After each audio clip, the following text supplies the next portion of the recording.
Hello दोस्तों, मैं पूरन देवांगन। तो दोस्तों आज आपके लिए लेकर आया हूँ आरआरबी एनटीपीसी एग्जाम में पूछे गए सेट नंबर 3, सेट नंबर 1 और सेट नंबर 2 हमने पहले ही वीडियो अपलोड कर चुके हैं, तो उनको जाकर देख सकते हैं। और ये आपका सेट नंबर 3 है, क्योंकि दोस्तों इंपॉर्टेंट इसलिए है वीडियो क्योंकि आपका एग्ज़ाम शुरू हो चुका है और एग्ज़ाम शुरू हो गया है, तो इसके लिए आपको जानना जरूरी है कि एग्ज़ाम में कैसे क्वेश्चंस पूछे जाते हैं, तभी तो आप प्रिपेयर्ड होकर पूरी तरीक़ा से एग्ज़ाम हॉल में पहुंच पाएंगे और आपका 100% दे पाएंगे। तो दोस्तों वीडियो अंत तक जरूर देखिए और एक एक क्वेश्चन समझिएगा कि एनटीपीसी आरआरबी एनटीपीसी में एग्ज़ाम में कैसे क्वेश्चंस पूछे जाते हैं आपके मैथ्स और रीजनिंग से रिलेटेड। तो चलिए दोस्तों वीडियो में अंत तक बने रहिएगा। और हाँ दोस्तों, चैनल सब्सक्राइब नहीं किया तो चैनल सब्सक्राइब जरूर कर लीजिए और बेल आइकन को प्रेस कीजिएगा। तो चलिए दोस्तों बिना देरी किए शुरू करते हैं। तो ये देखिए आपका रेलगाड़ी से प्रश्न। रेलवे का एग्ज़ाम हो और रेलगाड़ी से प्रश्न ना आए, ऐसा कभी हो नहीं सकता। तो दोस्तों रेलगाड़ी, समय, दूरी और धारणा, ये चैप्टर आप देखकर जरूर जाइएगा, क्योंकि यहाँ से क्वेश्चंस अवश्य पूछे जाएंगे। एक नहीं 2 से 3 क्वेश्चन। तो ज़रूरी है आपको ये चैप्टर का क्वेश्चन समझना। तो देखिए इस क्वेश्चंस को हम कैसे बनाएंगे, क्योंकि क्वेश्चंस का पैटर्न बिल्कुल भी ऐसे ही होता है, इससे बिल्कुल डिफरेंट नहीं होता। तो देखिए क्या होगा, एक 250 मीटर लंबी रेलगाड़ी एक विद्युतीय खंभे को 8 सेकंड में पार कर दी है। ठीक, 250 मीटर लंबी रेलगाड़ी एक विद्युतीय खंभे को, मतलब आदमी को समझ लीजिए, अर्थात जो कांस्टेंट स्थिति में खड़ा हुआ है, उसको 8 सेकंड में पार करती है। यदि वह एक प्लेटफॉर्म को, वह मतलब वही रेलगाड़ी एक प्लेटफॉर्म को पार करने में 20 सेकंड का समय लेती है, तो प्लेटफॉर्म की लंबाई आपको पूछ रहा है। ठीक है, तो जैसा कि मैंने पहले भी आपको इसके प्रैक्टिस सेट में एक क्वेश्चन सेम कराए थे, तो यहाँ पर हो क्या रहा है, यहाँ पर आपके 2 चीज़ें समान हो रही है। पहला, रेलगाड़ी की चाल जब वो विद्युतीय खंभे को पार कर रहा हो, और दूसरा रेलगाड़ी की चाल जब वो प्लेटफॉर्म को पार कर रहा हो, दोनों आपका समान हो रहा है। क्लियर। और दूसरा थिंग, रेलगाड़ी की जो लंबाई है वो दोनों कंडीशन में इक्वल होगी, लेकिन रेलगाड़ी की लंबाई के अकॉर्डिंग हम यहाँ पर आंसर नहीं दे पाएंगे। तो हमको क्या करना है, विद्युतीय खंभे को पार करने में जो रेलगाड़ी की चाल है, वही चाल प्लेटफॉर्म को पार करने में जो चाल है, वो दोनों क्या कर देंगे, बराबर कर देंगे और आंसर ले लेंगे। तो कैसे बराबर करेंगे, आओ समझ लेते हैं भाई। तो रेलगाड़ी की लंबाई, रेलगाड़ी की चाल क्या होती है, एक बार सूत्र में इधर मैं लिख देता हूँ जल्दी से आपको समझाने के लिए। रेल की चाल, ठीक है, रेल की चाल बराबर रेल की लंबाई, छोटा छोटा लिख देता हूं, प्लस प्लेटफॉर्म की लंबाई बटे समय। क्लियर। अगर प्लेटफॉर्म, देखो ऐसा कोई वस्तु जिसकी कोई निश्चित लंबाई होती हो, जैसे प्लेटफॉर्म, सुरंग, गुफा, पुल, ये सबको पार करेगा, तो यहाँ पर उसकी लंबाई को रखेंगे। अभी प्लेटफॉर्म दिया है इसलिए मैंने यहाँ पर प्लेटफॉर्म रख दिया। क्लियर। रेलगाड़ी की लंबाई तो कांस्टेंट रहेगा, और पार करने में कितना समय लगता है वो, क्योंकि चाल बराबर होता है दूरी बटे समय। क्लियर। अगर खंभे को पार करता है सपोज, तो यहाँ प्लेटफॉर्म की लंबाई, या ये बताइए खंभे की कोई लंबाई होता है क्या, बिल्कुल नहीं होता। तो खंभे की कोई लंबाई नहीं होता, तो यहाँ पर जो डाटा होगा वो 0 रखेंगे पहला सेंटेंस के लिए। क्लियर है ना। तो पहला सेंटेंस के अकॉर्डिंग रेल की जो चाल होगी वो क्या होगी, तो रेल की चाल जो होगी वो होगी रेल की लंबाई बटे उसको पार करने में लगा समय। कितना सेकंड का लेता है, 8 सेकंड का लेता है। तो भाग हो रहा है क्या, देखिए 8 या 24, भाग तो नहीं हो रहा है, तो मैं इसको ज्यों कहते हूँ ऐसे ही रहने देता हूँ, क्योंकि बाद में मेरे को इसको हल करने में आसानी होगी। मीटर पर सेकंड में यहाँ पर आंसर आया है। क्लियर है। ठीक, क्योंकि यहाँ पर प्लेटफॉर्म, पुल, सुरंग, कोई ऐसा वस्तु नहीं था जिसकी कोई लंबाई होती हो। क्लियर, क्योंकि विद्युत खंभा दिया है ना भाई, तो ये हो जाएगा रेल की लंबाई बटे पार करने में लगा समय। क्लियर।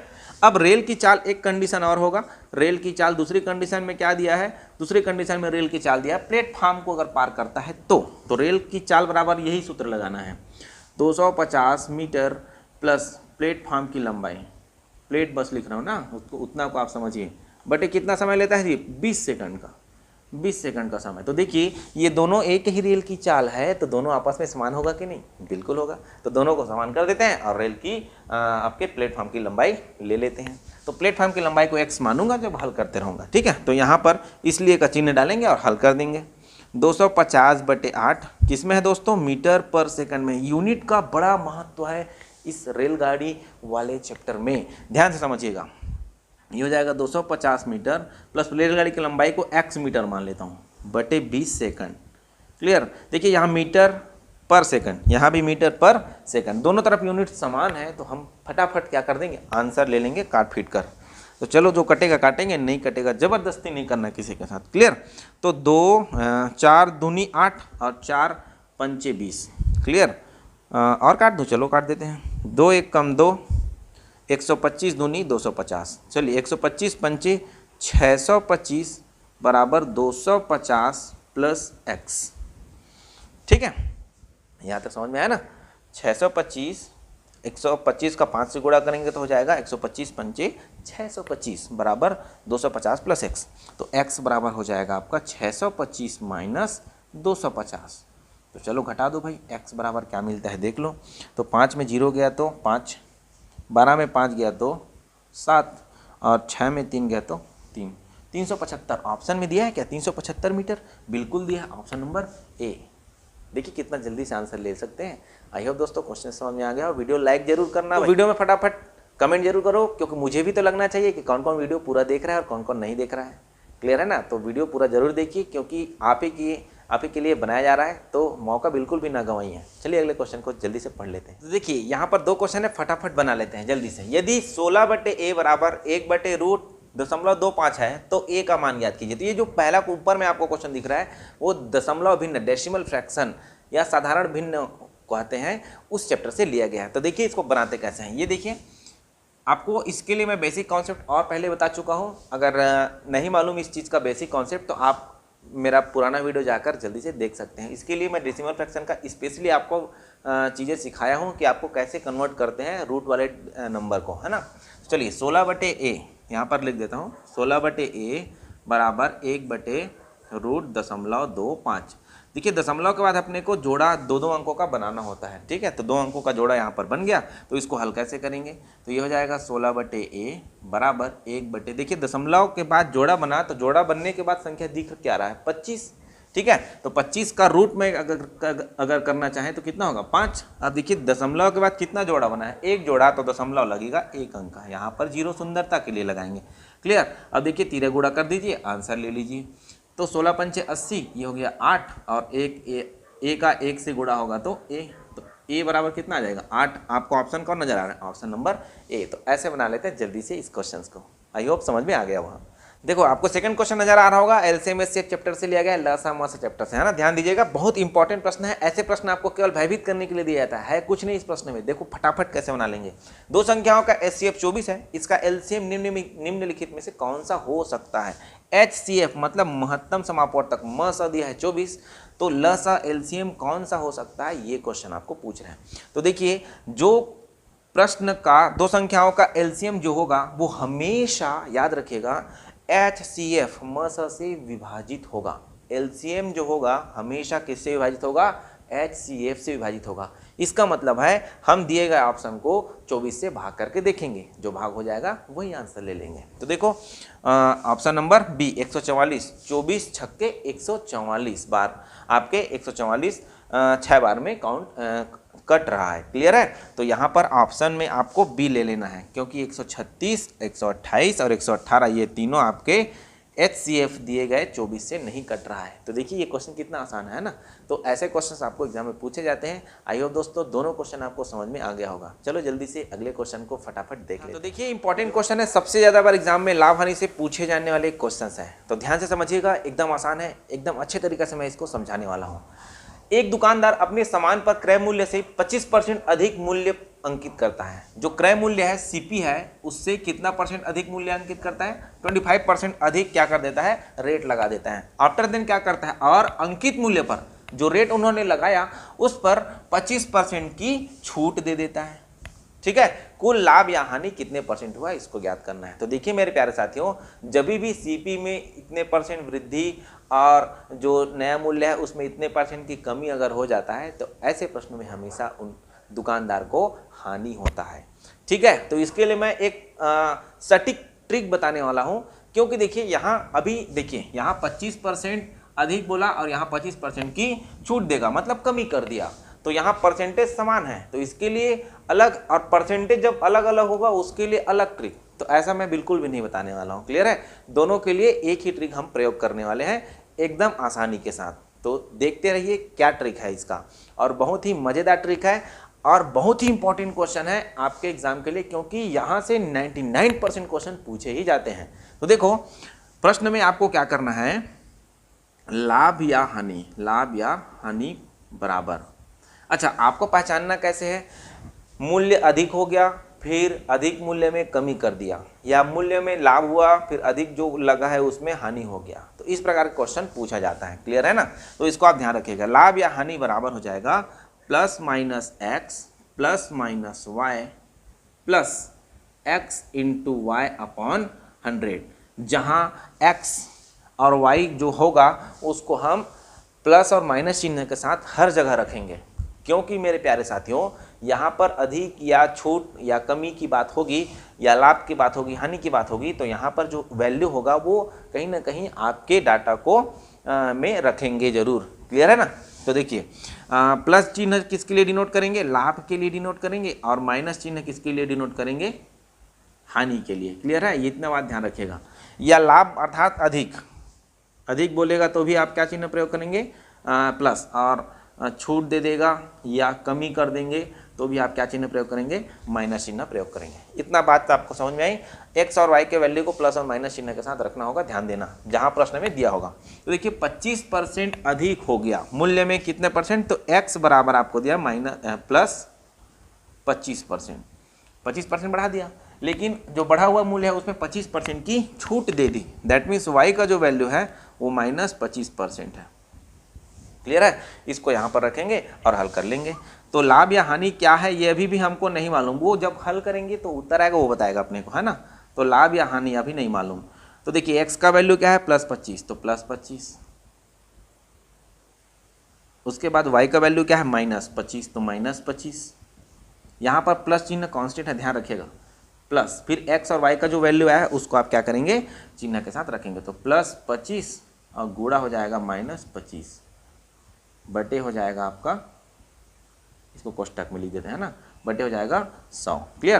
प्लस 25 माइनस 25 कट गया, आपका प्लस 25 गुणा माइनस 25 बचा ऊपर में बटे 100। ठीक, 25 हम क्या हो जाएगा, 625 हो जाएगा माइनस में बटे 100। हल कर देंगे तो आ जाएगा माइनस 6.25। अब देखिए यहाँ पर माइनस आंसर आया है, क्या आंसर आया हुआ है, माइनस आंसर आया हुआ है, तो माइनस अर्थात आपको होगा हानि। अब देखिए माइनस 6.25 अर्थात हानि हुआ है 6.25 की, हानि हुआ है 6.25 की, कहाँ दिया है, ऑप्शन नंबर बी। तो इस प्रकार से हम क्वेश्चंस को आसानी से हल कर सकते हैं। क्लियर है? क्या क्या प्रश्न रहेगा, इतने परसेंट की वृद्धि की गई फिर इतने परसेंट की कमी कर दी गई तो उसके मूल्य में क्या प्रभाव पड़ेगा। ठीक है? अब परसेंटेज समान हो सकता है या अलग अलग हो सकता है, अपने को उससे कोई दिक्कत नहीं है। क्लियर है? तो ये क्वेश्चन लाभ हानि से लिया गया था। आई होप क्वेश्चन समझ में आ गया होगा। तो ऐसे क्वेश्चंस आपके एग्जाम के लिए बहुत ही इंपॉर्टेंट हैं। अगले क्वेश्चन की ओर चलिए फटाफट बढ़ जाते हैं।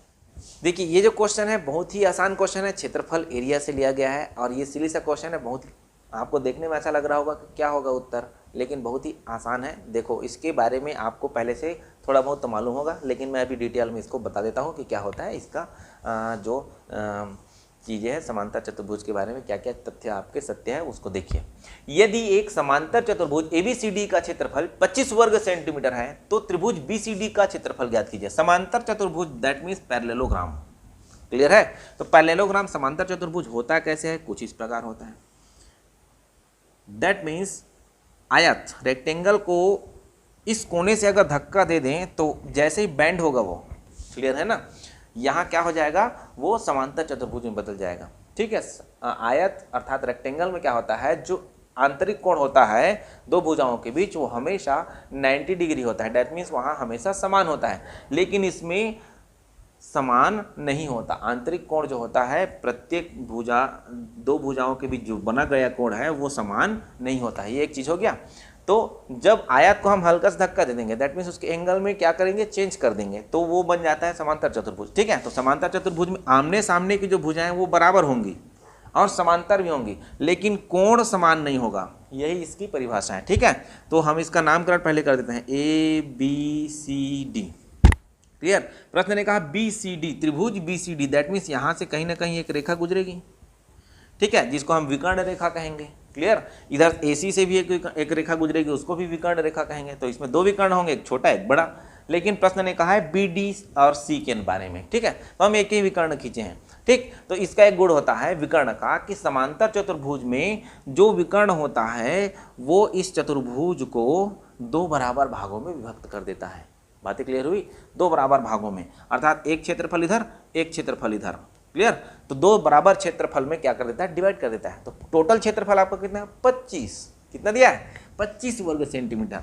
तो अर्थात त्रिभुज BCD का क्षेत्रफल समांतर चतुर्भुज ABCD का क्षेत्रफल का क्या होगा, आधा होगा, ठीक है।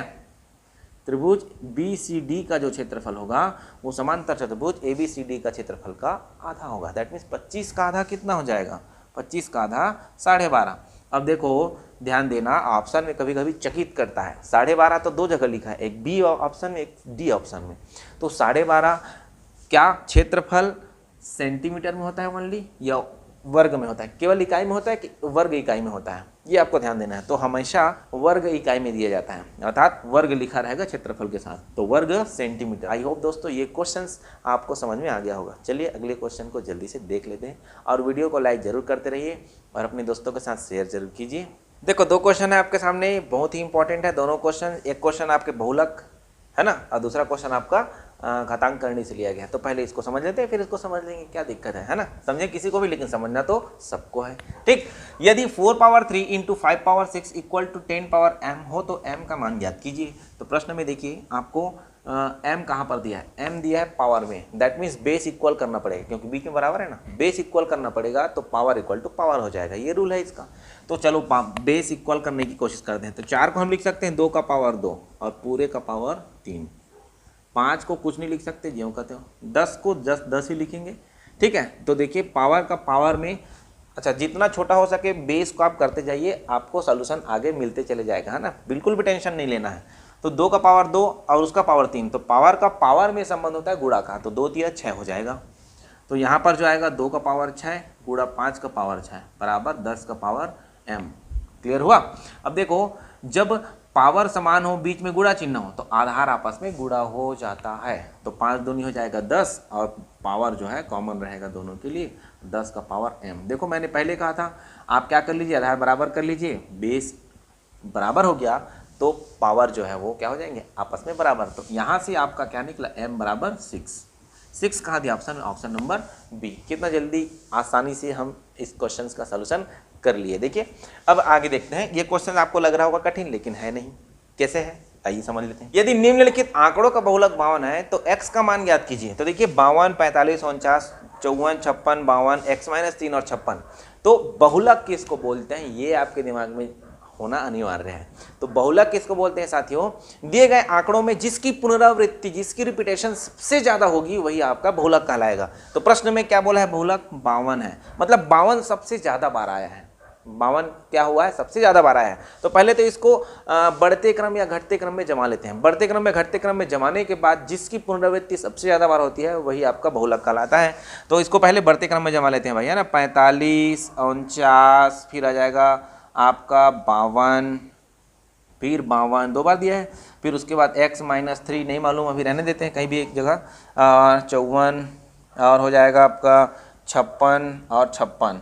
मैं x-3 को यहाँ पर इसलिए रखा हूँ क्योंकि प्रश्न में बोला है बहुलक 52 है, मतलब 52 सबसे ज़्यादा बार होगा। 56 2 बार है, 52 2 बार है, तो x-3 जो वैल्यू आएगा टोटल वो भी क्या होगा आपका 52 ही होगा। तभी तो 52 सबसे ज़्यादा बार आएगा, क्योंकि प्रश्न में बहुलक बताया 52। तो यहाँ पर x-3 इक्वल टू हो जाएगा 52। x-3 इक्वल टू क्या हो जाएगा 52, और x-3 इक्वल टू 52 हुआ तो x इक्वल टू क्या हो जाएगा यहाँ पर 55।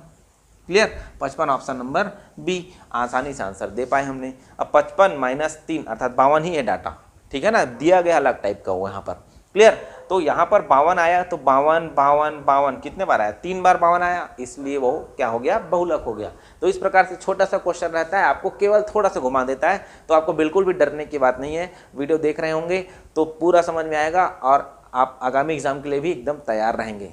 चलिए दोस्तों वीडियो फटाफट लाइक कर दीजिए, अगले क्वेश्चन की ओर पढ़ते हैं। चलिए आपके लिए 2 प्यारा सा क्वेश्चन है, ध्यान समझना। यहाँ पर चावल के 3 ढेर हैं, तीन ढेर मतलब 3 बोरी मान लीजिए, इनका वजन 120 केजी, 144 केजी व 204 केजी है। एक बैग की अधिकतम क्षमता ज्ञात कीजिए ताकि प्रत्येक ढेर के चावल को बैग की सटीक संख्या में पैक किया जा सके। देखिए बैग में बराबर बराबर मात्रा में क्या कर लेना है, पैक कर लेना है। क्लियर है ना? सटीक संख्या मतलब ऐसा नहीं होना चाहिए कि 10 किलो बच गया, 20 किलो बच गया। सभी को बैग में पैक करेंगे तो बैग बराबर बराबर सटीक रूप से पैक हो जाने चाहिए। तो यहाँ पर ये जो प्रश्न है आपके एलसीएम व एचसीएफ से लिया गया है, ये बहुत बार पूछे जाते हैं, यहाँ से आपको पढ़ के जाना ही पड़ेगा। तो देखिए यहाँ पर बोला है प्रश्न ने अधिकतम की बात की है। किसकी बात की है? अधिकतम मतलब अधिक से अधिक, ठीक है ना। और ताकि प्रत्येक ढेर के चावल को बैग की सटीक संख्या में पैक किया जा सके, मतलब बराबर बराबर भागों में पैक किया जा सके। तो अधिकतम की बात हो या बराबर बराबर पैक किया जा सके या बराबर बराबर बांट सके वाली बात हो, तो हमेशा उस प्रश्न का आप HCF अर्थात म स निकालिएगा। क्लियर है? तो 120, 144 और 204 का म स क्या होगा, आइए समझाता हूँ। 120, 144 और 204 का आपको निकालना है म स। तो आप किन्हीं दो को ले लीजिए और भाग विधि से हल कर लीजिए, क्योंकि म स निकालने की जो भाग विधि है वो मैं पहले ही बता चुका हूँ आपको। या आप एक और काम कर सकते हैं कि इसको 2-2 से भाग देते हुए आगे बढ़ जाइए, लेकिन ये काम बिल्कुल भी नहीं कीजिए, क्योंकि बड़ा संख्या जब होता है तो आपको समझ नहीं आएगा किससे भाग होना है। तो आप किसी भी दो को ले लीजिए, इन दोनों को चलो ले लेता हूँ मैं, 120 और 144 को। क्लियर? तो 120 एक कम, देखो बड़े संख्या को छोटे संख्या से भाग देना, इन दोनों को भी लिया हुआ है ना। 120 एक कम 120, बचा हमारे पास कितना, 24। 24 से भाग देंगे आप 120 को, 24 पंचे 120, तो ये हो जाएगा, कट गया किससे, पूर्णतः 24 से। तो 120 और 144 का HCF क्या है, 24। लेकिन आपका एक और बचा है 204, उसको इनका जो उत्तर आया 24 उनके साथ हल करना होगा। तो 24 और 204 में बड़ा कौन है, 204। 24 से भाग कर देंगे, आंसर ले लेंगे। चलो भाग करते हैं, होगा तो भाग करेंगे, नहीं तो बचा देंगे, ठीक है। तो 24 अट्ठे 192। क्लियर? बचा हमारे पास कितना, 12। भाग नहीं गया ना भाई पूर्णतः, तो 12 से भाग देंगे आप किसको, इस 24 को। तो ये हो जाएगा 12 दूनी 24। तो पूर्णतः कटा किससे, टोटल फाइनली 12 से। तो हमारा HCF जो होगा इसका HCF वो कितना हो जाएगा, 12 हो जाएगा। कितना हो जाएगा, 12। इस विधि को मैं पहले बता चुका हूँ आपको, भाग करने की, HCF निकालने की भाग करने की विधि, ठीक है। अगर नहीं देखे होंगे वीडियो तो मेरे वीडियोस में जाकर आप चेक कर लीजिए कि HCF LCM निकालने की कौन कौन सी विधि होती है। क्लियर? तो ये हो जाएगा HCF 12। और 12 कौन से ऑप्शन में दिया, 12 ऑप्शन नंबर ए में दिया है। आई होप दोस्तों पहला क्वेश्चन समझ में आ गया होगा। दूसरा क्वेश्चन को देखो, ये आपके अनुपात समानुपात से लिया गया, इससे आसान क्वेश्चन तो कुछ हो ही नहीं सकता। देखो कैसे निकालते हैं। A + B का होल स्क्वायर बराबर 100 और A/B बराबर 1/3 है, तो A × B ज्ञात कीजिए। तो देखिए यहाँ से अगर हल करें तो A + B = आएगा क्या, 10, क्योंकि दोनों पक्षों का रूट लगाना पड़ेगा तभी तो स्क्वायर हटेगा। तो A + B बराबर आया 10 और A/B = आपको दिया है 1/3। तो यहाँ से आप A का वैल्यू निकालेंगे तो A का वैल्यू क्या होगा, 10 × 1/4। दोनों को क्या कर लीजिए, जोड़ दीजिए, नीचे रख दीजिए। और A का भाग है 1, तो 1 के ऊपर 1/4 भाग A का है, किसमें, 10 में। तो A बराबर आया 2.5 और B बराबर कितना आएगा, 10 × 3/4। ये हो जाएगा आपका 7.5। क्लियर? अब पूछा प्रश्न ने A × B अर्थात 2.5 × 7.5, इन दोनों को हल कर देंगे 18.75। ये आपका फाइनल आंसर हो जाएगा। आई होप दोस्तों क्वेश्चन समझ में आ गया होगा, ऑप्शन नंबर सी। तो ऐसे निकालते हैं क्वेश्चंस को जल्दी जल्दी से। चलिए अगले क्वेश्चन को फटाफट देख लेते हैं। देखिए ये दो क्वेश्चन है आपके सरलीकरण से लिया गया है, सिंप्लीफिकेशन से। कैसे बनाते हैं जल्दी से समझ लेते हैं, क्योंकि बहुत आसान है ऐसे क्वेश्चन। सरल करें, 3/7 सही 1/3 प्लस 3/3 सही 1/7। तो पहले ध्यान दीजिएगा, आपको जो सही के रूप में दिया है यहाँ पर उसको हल करना पड़ेगा, एक्चुअल उसको नंबर में बदलना पड़ेगा। तो चलो बदल लेते हैं। तो ये कैसे होगा, 7 या 21 प्लस 1, ये हो जाएगा 22/3 प्लस 3/7 या 21 और एक 22/7। ठीक, अब ये देखिए यह हमारा मुख्य बटा ये है, तो ये जो सहायक बटा है, सहायक डिवीजन है, वो क्या होगा वहाँ उसमें सम्मिलित होगा। तो इसमें सम्मिलित होगा तो ये कैसे बनेगा, तो देखिए 3 × 3/22, क्योंकि ये 3 कहाँ जाएगा, ऊपर चले जाएगा, वैसे ही ये 7 कहाँ चले जाएगा, ऊपर चले जाएगा। प्लस है 3 × 7/22। ठीक, दोनों का देखिए एलसीएम निकालेंगे तो 22 नीचे में है, कोई दिक्कत नहीं है। तो 3 और 3 का गुणा 9 प्लस 21/22, ये हो जाएगा आपका टोटल कितना हो जाएगा देखो 30/22 है ना, 30/22। इसको आप 2 के पहाड़ा से कटा दीजिए, ये हो जाएगा 15/11। अब इसको हल कर दीजिए तो 11 एक कम 11 बचा हमारे पास 4 बटे में आ जाएगा 11, क्योंकि 11 से भाग दे रहे हैं। जो भाग आया, भागफल आया उसको सामने, जो बचा उसको ऊपर में, और नीचे जिससे भाग दे रहे हैं वो। तो 1 आया, 11 से भाग देंगे 15 को तो 11 एक कम 11, ठीक है ना। और बचा हमारे पास 4, उसको ऊपर, और नीचे आ जाएगा हमारा जिसे हम भाग दे रहे हैं। क्लियर। तो 1 सही 4/11, ऑप्शन नंबर बी। तो इस प्रकार से आंसर जल्दी से निकाल लेंगे। अब देखो क्वेश्चन नंबर 2 का सरल करिए। 8 सही 1/3 गुणा 4 सही 1/5 भागित 5 सही 1/4, तो ऑप्शन में क्या आएगा। तो देखिए दोस्तों, ये जो फ्रैक्शन है वो प्रॉपर फ्रैक्शन नहीं है, इम्प्रॉपर फ्रैक्शन है। तो इसको प्रॉपर फ्रैक्शन में आप बदल लीजिए, ठीक है। तो 8 के 24 और 1 25/3 गुणा 4 पंचे 20 और 1 21/5 भाग 5 चौक 20 और 1 21/4। यहाँ तक क्लियर। अब देखो जब बटे बटे में दिया जाए तो भाग वाले को ध्यान दीजिएगा, इससे हम भाग दे रहे हैं 21/4 से, तो इसको हम देखिए इसके सामने क्या चिन्ह है, भाग चिन्ह है। क्लियर है ना। इसके सामने भाग चिन्ह है तो हम क्या करेंगे 21/4 को पलट देंगे, अर्थात अंश को हर को अंश बना देंगे। तो क्या हो जाएगा, ये भाग चिन्ह जो है वो गुणा में बदल जाएगा। ऐसा नियम होता है। क्लियर है। तो इसको आगे हल करेंगे तो 25/3 गुणा 21/5 गुणा हो जाएगा 4/21। 21 कट गया और कोई कट रहा है, 5 एकम 5, 5 पंचे 25। तो देखिए 5 चौक 20/3। अब देखो 20/3 ऑप्शन नजर आ रहा है, नहीं आ रहा है, तो इसको भाग दे दो जैसे इस प्रश्न में किए थे। 3 छक्के 18 बचा हमारे पास 2 और भाग दे रहे हैं 3 से, तो 6 सही 2/3 आपका ऑप्शन नंबर डी। तो कुछ इस प्रकार से आंसर ले सकते हैं। आई होप दोस्तों सभी क्वेश्चंस आपको समझ में आ रहे होंगे। तो चलो जल्दी से 1-2 क्वेश्चन और देख लेते हैं, और आप इन सभी चीज़ों को देख कर ये एनालिसिस करिए कि यहाँ से कैसे क्वेश्चंस पूछे जा रहे हैं, आपके लेवल से कितना कठिन है और कितना सरल है। जब ये आप एनालिसिस करना सीख जाएंगे तो आप एग्ज़ाम के लिए एकदम रेडी हो जाएंगे। ये जो क्वेश्चन है आपको नज़र आ रहा है वो साधारण ब्याज से लिया गया है। तो दोस्तों इतना ध्यान रखिएगा कि आरआरबी एनटीपीसी में साधारण ब्याज और चक्रवृद्धि ब्याज से एक क्वेश्चन जरूर पूछे जाएंगे। तो इन चैप्टर को आप बिल्कुल भी एग्जाम में छोड़ के नहीं जाइएगा, एक बार जरूर देख के जाइएगा, क्योंकि यहाँ से क्वेश्चन सरल पूछते हैं और आसान भी होता है बनाने में। तो चलिए हम जल्दी से इस क्वेश्चंस को देख लेते हैं कि यहाँ से क्वेश्चंस पूछा है वो कैसे पूछा है और इनको हम जल्दी से कैसे बना सकते हैं। तो देखते रहिए अंत तक।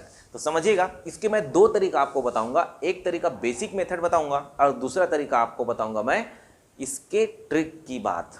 क्लियर है। तो ट्रिक जल्दी से आप समझिएगा, क्योंकि बेसिक तो जानना जरूरी है, लेकिन उसके साथ साथ उतना ही जरूरी आपको ट्रिक बनाना भी आना जरूरी है। क्योंकि जब ट्रिक बनाएंगे तो आपका एग्जाम में समय बहुत ही कम लगेगा, और जब भी एग्जाम में समय आपको क्वेश्चन बनाने में समय कम लगता है तो आपका समय बचेगा और आप पूरे क्वेश्चंस को अटेम्प्ट कर पाएंगे। तो चलिए जल्दी से देख लेते हैं क्या क्या इसके बनाने के तरीके हो सकते हैं। तो देखिए सबसे पहले मैं बताऊंगा आपको बेसिक मेथड, देखते रहिए। एक निश्चित साधारण ब्याज की दर पर एक राशि का 8 वर्ष में स्वयं का 3 गुना हो जाता है। क्लियर है। एक निश्चित साधारण ब्याज की दर पर एक राशि 8 वर्ष में स्वयं का 3 गुना हो जाता है। समान ब्याज दर पर इसी राशि का 5 गुना होने में कितना समय लगेगा। तो देखिए क्या क्या चीजें हैं आपको समझा देता हूं। तो यहाँ पर समान दर और इसी राशि, मतलब दोनों सेंटेंस के लिए मूलधन और दर अर्थात रेट दोनों क्या है, इक्वल हैं। तो दोनों इक्वल हैं तो हम उन दोनों को मान लेते हैं, माना कि मूलधन मान लेते हैं हम P और दर मान लेते हैं हम R। क्लियर है। ये दोनों के लिए कॉमन है। क्लियर। अब उसके बाद बोला है 8 वर्ष में 3 गुना हो जाता है। ध्यान दीजिएगा, कभी भी साधारण ब्याज या चक्रवृद्धि ब्याज के चैप्टर में आप शब्द पाएंगे हो जाता है, हो जाएगा, अदा किया, परिपक्वता, चुका दिया। इन शब्द को पूरा का पूरा मिश्र धन में काउंट किया जाता है। तो ध्यान रखिएगा, यहाँ पर 3 गुना हो जाता है, दैट मीन्स मिश्र धन दिया है। तो पहला सेंटेंस के अकॉर्डिंग आपको मिश्र धन अर्थात अंग्रेजी में अमाउंट ए से डिनोट करते हैं। क्लियर। पहला बार दिया है मिश्र धन, तो A1 बराबर दिया है 3P, स्वयं का 3 गुना। तो हमारा जो स्वयं था P उसका 3 गुना होगा A1, मतलब मिश्र धन 1। उसके बाद 8 साल में क्या बोला है T1, पहला बार वर्ष दिखा हमने T1 कितने साल में, 8 वर्ष में। क्लियर। तो यहाँ से हम मिश्र धन दिया है तो मिश्र धन का कॉन्सेप्ट लगाएंगे। तो मिश्र धन का कॉन्सेप्ट क्या होता है, A इक्वल टू P, तो यहाँ पर A1 लिख रहा हूँ है ना, P1 plus R T1 upon 100। ये 1 लिखा हूँ क्योंकि सेंटेंस 2 प्रकार दिया हुआ है, इसीलिए हमने 1 वाले को लेकर यहाँ पर पुट अप वैल्यू किया है। A1 इक्वल टू दिया है 3P equal to P1 plus R और T1 का वैल्यू 8/100। P कट गया और यहाँ से काट सकते हैं आप, 2 से नहीं 4 से काटते हैं, 4 दूनी 8 और 4 25 चौक 100। क्लियर हो रहा है। अब चलो जल्दी जल्दी फटाफट हल कर लेते हैं। 3 बराबर हो जाएगा 25 से कम 25 प्लस 2R, इसको 25 प्लस 2 27 मत कर देना क्योंकि यहाँ पर R है और R है यहाँ पर R नहीं है तो नहीं जोड़ सकते हम, ध्यान रखिएगा। डिवाइडेड बाई हो जाएगा 25।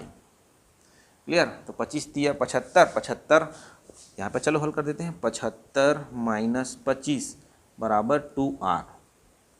तो आपका R का जो वैल्यू है देखिए 75 25 यानी 50/2 अर्थात कितना हो जाएगा 25% आपका वार्षिक चक्रवृद्धि साधारण ब्याज निकला। कितना परसेंट निकला, 25%। इसी ब्याज की राशि को लेकर, ब्याज की दर की राशि को लेकर आपको क्या करेंगे, अगला सेंटेंस है उसके हिसाब से आंसर देंगे। ठीक, तो चलिए सेंटेंस पढ़ते हैं। समान ब्याज दर पर, समान ब्याज दर कितना है 25%, तो यहाँ पर दर जो आएगा वो कितना आएगा 25%। इसी राशि का मतलब मूलधन जो है वो क्या है, P ही है। क्लियर है।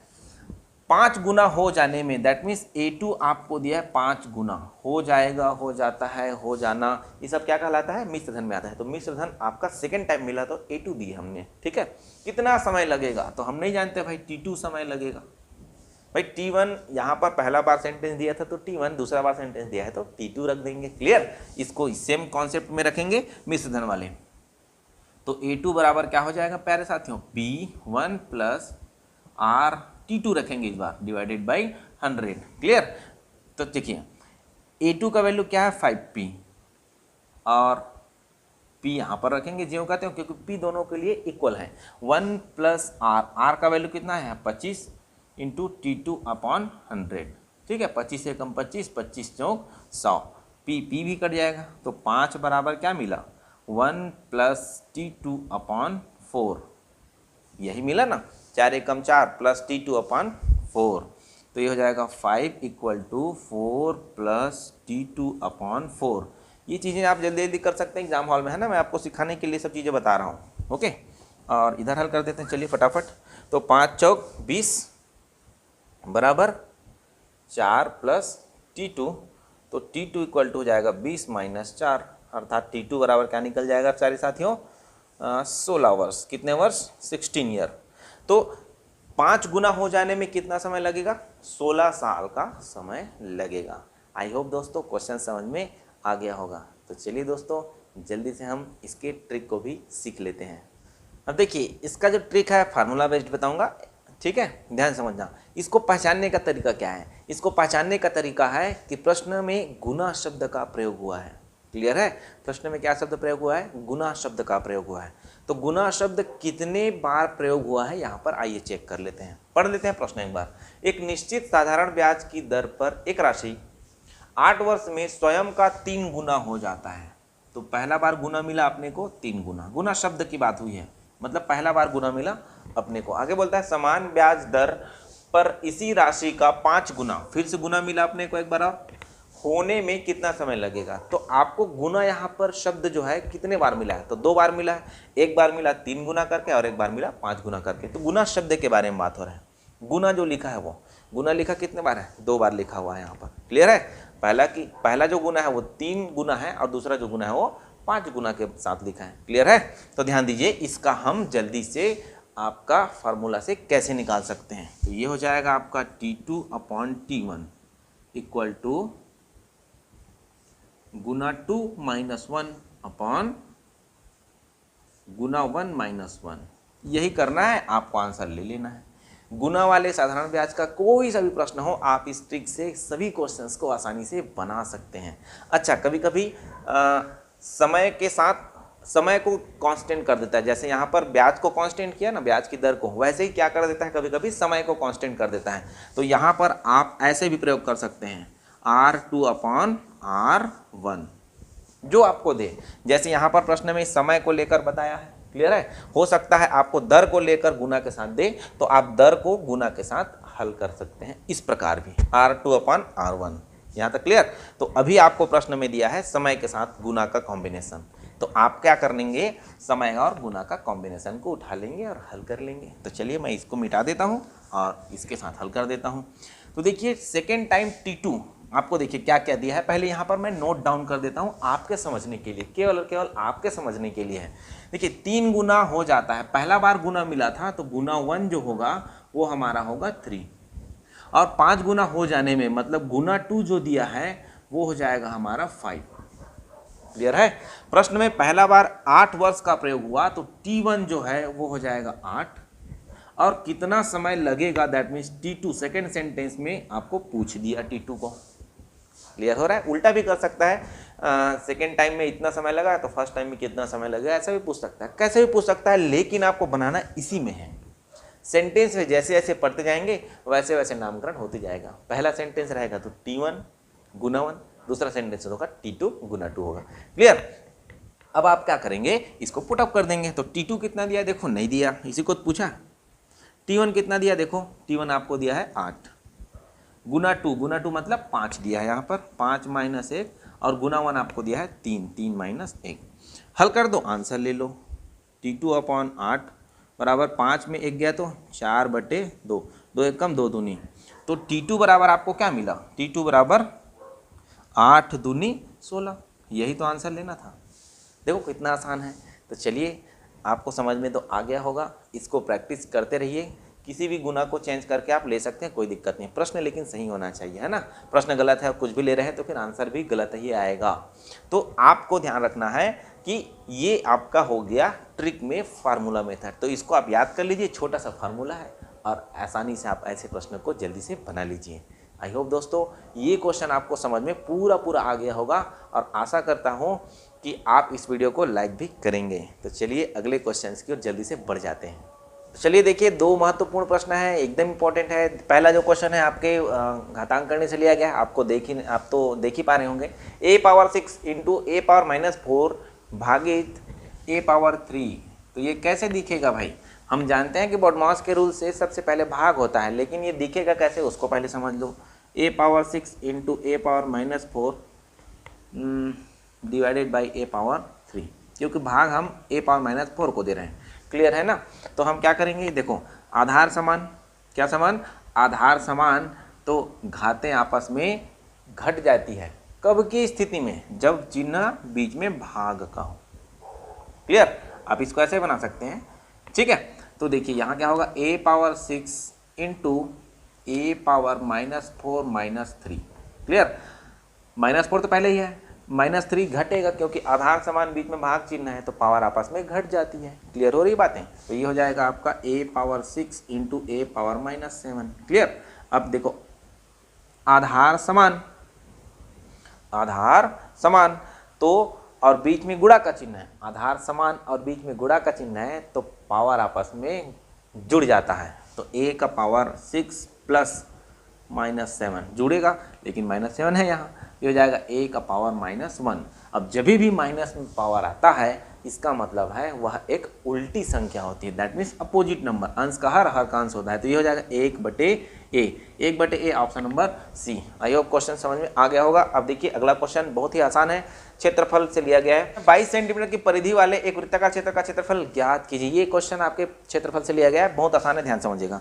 2πr = 22, तो ये हो जाएगा r, 2 से कट जाएगा, तो r = 11/π। ये आ गया। अब इसका आपको पूछा है क्षेत्रफल, क्या पूछा है, क्षेत्रफल आपको पूछा है, तो आप क्षेत्रफल कैसे देंगे, πr² से देंगे। अब πr का वैल्यू कितना है, 11/π, पूरे का स्क्वायर करना है इस प्रकार, ठीक है। 11 का वैल्यू 121/π का वैल्यू 2 बार पाई आएगा, इन पाई इंटू पाई, ये कट जाएगा। क्लियर है ना। अब पाई का वैल्यू कितना होता है, 22/7, तो 121/22/7, 7 ऊपर ये हो जाएगा 121 गुणा 7/22, 11 दूनी 22, 11 121, 11 सत्ते 77/2। दैट मीन्स आपका जो फाइनल आंसर आएगा वो 38.5 आएगा। 38.5 option number D. I hope दोस्तों सभी क्वेश्चंस आपको समझ में आ गया होगा और आशा करता हूं कि वीडियो भी पसंद आया होगा, क्योंकि इतने अच्छे अच्छे एग्ज़ाम में क्वेश्चंस आ रहे हैं जो आपके लिए बहुत ही इम्पॉर्टेंट रहा। तो दोस्तों ऐसे क्वेश्चंस को आप प्रैक्टिस ज़रूर कीजिए घर में, और जितना ज़्यादा हो सके प्रैक्टिस करते रहिए। जब भी एग्ज़ाम होगा आप इसके लिए 100% तैयार रहिए। तो दोस्तों वीडियो में लाइक करते रहिए, कमेंट करते रहिए और अपने दोस्तों के साथ शेयर ज़रूर कीजिए। मिलते हैं अगले वीडियो पर। धन्यवाद।